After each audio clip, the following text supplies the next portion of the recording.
So I just finished watching this show. It's called Summertime Rendering. A good friend of mine um, basically suggested it to me, and oh my god, I'm so glad I watched it. It's literally the best time loop anime I've ever seen in my life.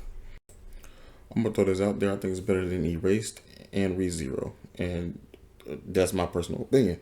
The animation was absolutely beautiful. The story was absolutely great, and it was very interesting, like from start to finish. It's been a while since an anime has captivated my attention for more than a few minutes, and that definitely did it. Like I was stuck. Essentially, this guy Shinpei Ajiro, he moves to Tokyo, and he leaves his hometown, which is on a small island. You know, roughly about 700 people live there, and he has to come back into town because his childhood friend Ushio died. And this Ushio was more than just a childhood friend. He was really in love with this girl, and she was in love with him. And so she ended up dying, and he gets there, and he learns that the the things behind her death just didn't add up. So it was kind of weird, and they found laceration marks around her neck, so she was strangled.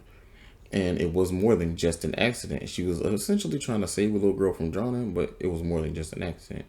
Come to find out, they find out about this thing called the shadow sickness. That's an old story tale. A story tale. It's an old folk tale on the island about shadows taking people's places and killing them, killing the originals. Turns out that's actually true. And there is something that's going to happen on the night of the festival that's going to cause a shadow to take over the entire island and kill everybody. So his goal is to stop that. But in order to do that, he has to loop back in time. Every time he dies, he loops back to a different save point, and he tries to stop the bad guys that way. And he learns more and more each loop. So eventually, he's able to take the girl Ushio's shadow, who's defective from the rest of the shadows. He gets to take her with him in the loops, and she's also powerful enough to stop other shadows. Man, it's a good show. You should definitely give it a try. 10 out of 10, 20 out of 10. It's amazing.